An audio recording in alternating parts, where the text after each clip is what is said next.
Porque como eu tenho dito também para vocês, né? Lá no capítulo 6, versículo 6 do livro do Gênesis, Deus disse que se arrependeu de ter criado o homem, porque o homem chegou a um ponto de desobediência tão grande e de desejo de pecar e de ofendê-lo, que Deus chegou a esse ponto de dizer: me arrependi de ter criado o homem. E eu tenho feito essa pergunta, tanto para vocês como para mim também. Quando Deus olha para você, como é que Ele te vê? Ele disse também: me arrependi de ter criado o Padre José Augusto? Ou Ele diz assim: que alegria ter criado o Padre José Augusto?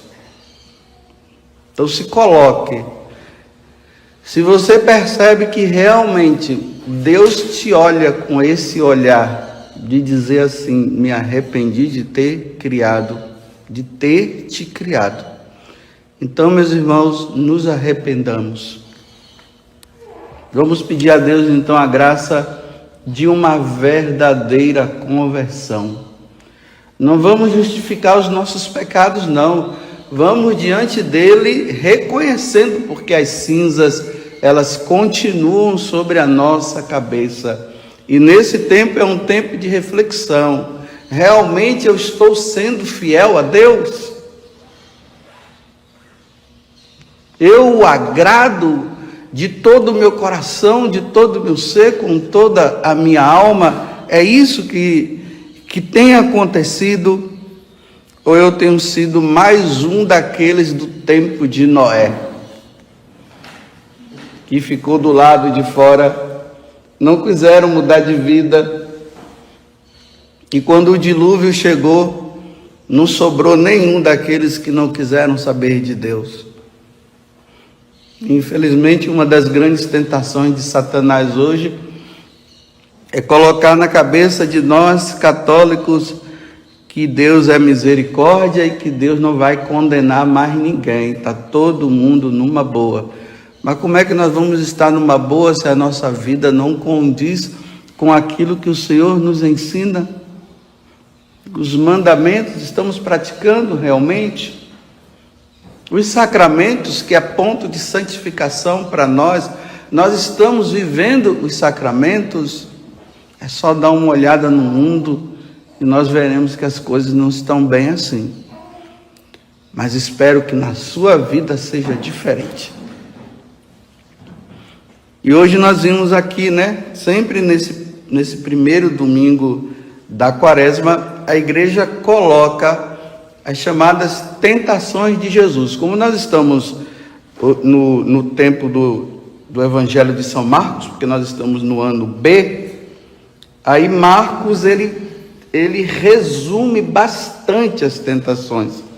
Mas se vocês verem lá no capítulo 4, tanto de Marcos como de Lucas, tanto de Mateus como de Lucas, você vai ver que lá está mais abrangida, Se abrangeu mais essa questão das tentações.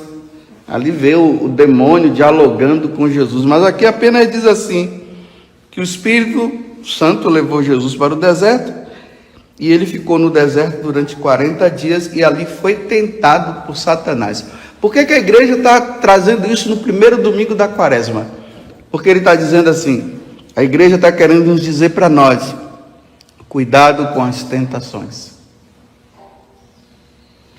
Se o demônio, ele teve a prepotência de tentar Deus, imagine nós, meros mortais.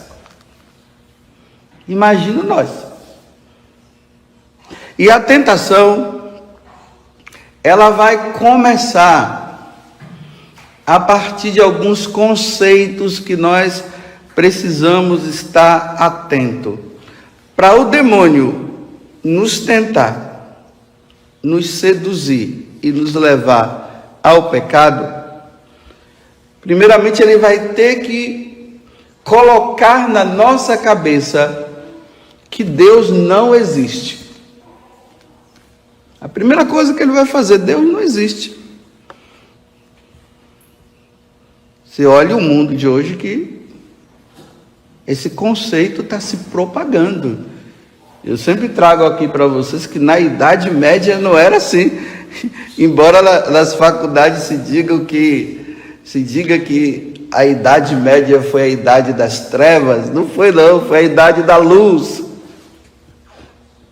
Usam esse termo, Idade das Trevas, para denegrir a imagem da igreja com conceitos mentirosos, para que os universitários passem, a partir desse momento, a não entrar e a não acreditar em Deus. Porque aqui entra vários detalhes, né? Vem a questão da Inquisição, aí começam a falar que a igreja não permitiu que a ciência se desenvolvesse. Como que a igreja não quis que a ciência se desenvolvesse? Se foi com a igreja que as universidades surgiram. Agora, claro, né? A igreja sempre foi prudente com a questão dos tipos de cientistas.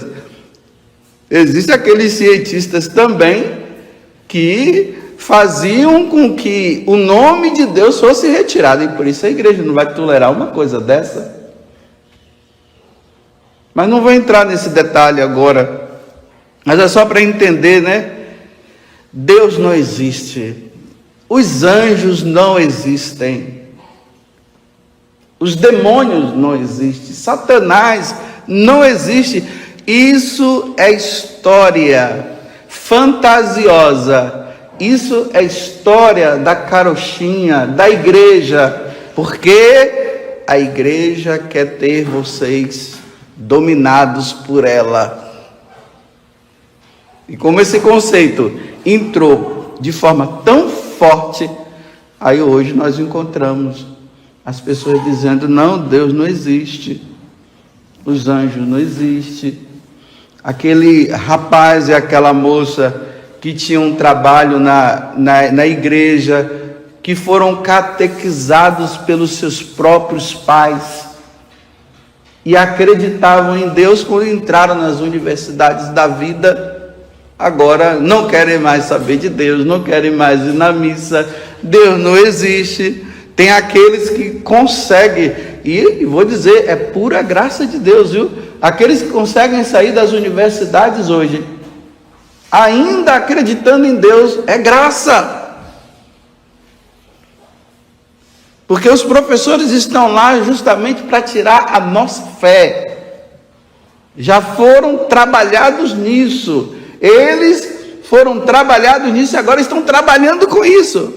Porque eles também são frutos daqueles que entraram acreditando, saíram não acreditando e agora estão formando para não acreditarem. E aí tem uma coisa, esses conceitos, essas coisas, não estão somente nas universidades civis, estão nas universidades católicas, estão nas faculdades de filosofia, de teologia também. Aí os seminaristas que estão estudando hoje, eles precisam estar atentos por aquilo que os professores estão ensinando, porque também eles já foram doutrinados. E aí a catástrofe, por isso que hoje nós encontramos padres no púlpito dizendo que Deus não existe também. Como é que um padre vai dizer uma coisa dessa? Como é que um padre vai dizer que não existe o céu? Ou se existe o céu, mas não é com aquela forma de existência que leva a pessoa a desejar. Os primeiros a dizer que o inferno não existe, que não existe o purgatório. E foram formados para dizer que isso existe. E fala que não tem julgamento, que não tem, essas coisas não existe julgamento divino. E quando acreditam que na eternidade que tem o céu, ele está dizendo que todo mundo está indo para lá. Isso é no púlpito. Como tem aqueles que pegam conceitos de determinados teólogos e diz assim que o inferno está vazio. Os seminaristas estão aprendendo isso nas faculdades. O inferno está vazio e o céu está cheio. Então, se o inferno está vazio e o céu está cheio, para que lutar contra a tentação? Não existe tentação. Não precisa de quaresma. Para que a quaresma? Que é esse tempo de conversão. Aí os conceitos vão se voltando, uma vez que a eternidade ela não existe como deveria existir, então entramos num plano humano. E aí o diabo agora ele investe. Porque se nós não iremos, se não existe o céu, se Deus não existe, se Ele não existe, nem os anjos, e muito menos os santos, então agora nós entramos num plano humano, um plano terrestre. Nós devemos lutar por essa vida, não pela de lá. E aí entra aquela tríplice tentação que o demônio tentou pegar Jesus. Então ele tentou pegar Jesus o quê? No poder, no ter e no prazer. Pronto. Então, nesse mundo, como não tem eternidade, uma vez que não existe, então agora o demônio investe, de forma escondida, nos tentando a entender que nós temos que ter poder. Nós temos que ter prazer, e todo tipo de prazer nós devemos ter. Por quê? Se não tem a eternidade, vamos aproveitar agora enquanto pode, porque depois não vai precisar mais, vai ter mais. E depois o ter, eu tenho que ter isso, eu tenho que ter aquilo, eu tenho que trabalhar por isso. Por exemplo, eu conheci uma pessoa que o pai dela achava que ele tinha que trabalhar para ganhar muito dinheiro, Então, se ele tinha que trabalhar para ganhar muito dinheiro, para preservar a sua vida, ele não rezava, não ia na missa, para quê? Só que chegou o dia dele e morreu. Cadê? Não ficou rico o coitado. E ainda morreu e sabe lá onde é que está, porque não ia na missa, não queria saber de Deus. Ele confiava nele mesmo. Caiu na tentação. Então, observe, se nós estamos nesse tempo de reflexão aqui, nós católicos que cremos na vida eterna, como nós vamos professar daqui a pouco, nós cremos em Jesus Cristo, nós cremos na Igreja Católica, nós acreditamos que um dia seremos julgados.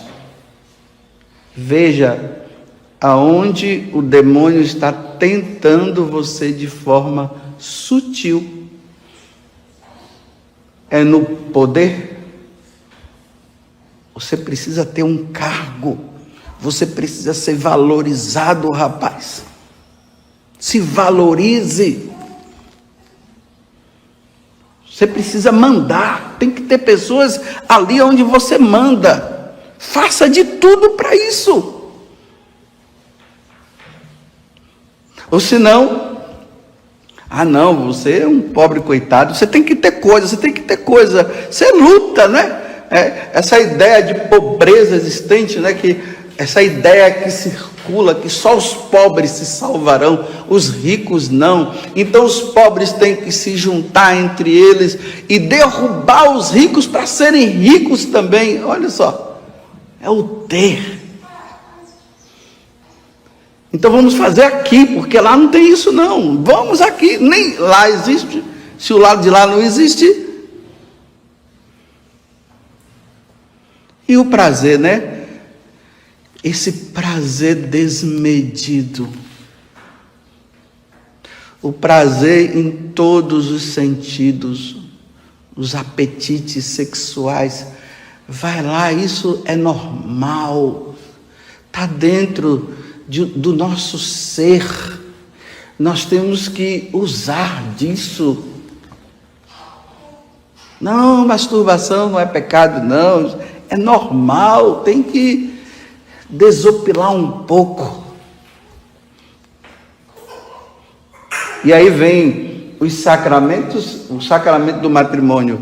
Uma vez que não existe sacramento, não existe Deus nem nada, então eu posso casar com quem eu quiser e na hora que eu quiser. Então eu posso casar com um homem, como eu posso casar com uma mulher, ou até com um animal, porque hoje já tem casamento de animais, seres humanos casando com animal. Um dia eu vi na internet o casamento de um homem com a cadela lá, ela lá de velha grinalda, colocaram. Vê se pode uma coisa dessa? Porque Deus não existe. Então eu uso dos meus instintos da forma que eu quero. Não há julgamento. Não há necessidade disso. E aí a tentação vem. Não é como eu senti uma tristeza muito grande, né, de uma pessoa que fazia parte da minha convivência, e nesses dias eu soube que há um ano casou, né, é um rapaz que já tem um ano que está casado com outro homem. Eu fiquei assim, fazia parte da minha convivência. Deus não existe. E se eu gosto, o que é que tem? Não vai, essa história de que um homem não pode deitar com outro homem, isso é uma história fiada, Deus não existe não. Ou senão eu uso de forma diferente. Deus é misericordioso e Deus me ama do jeito que eu sou. Aí às vezes culpa a Deus por esses desejos, foi Deus que colocou dentro de mim, então eu posso usar. E as pessoas vão caindo na tentação. Eu estou falando para vocês perceberem o que é que pode nos levar a cair na tentação. De um modo geral, é a não existência de Deus. Uma vez que Deus não existe, eu não vou lutar. A outra tentação que o demônio aqui é para os que não creem em Deus mesmo, os que não acreditam. Então, uma vez que Deus não existe, vamos fazer o que nós queremos. Mas a outra tentação que o demônio tem usado para os católicos é esse: Deus é misericordioso e ninguém vai ser condenado não. Então, se Deus é misericordioso e ninguém mais vai ser condenado, então também eu posso fazer o que eu quero. Não há necessidade de lutar. Lutar para quê? Eu repito, esse negócio de práticas quaresmais, de penitência, fazer tudo isso para quê? Se no final todo mundo vai se salvar, afinal de contas ele morreu na cruz por todos nós. Ele já nos salvou, agora nós só temos que adorá-lo, né? Aí eu adoro, mas eu não obedeço. Faço o que eu quero, porque no final todo mundo vai se salvar.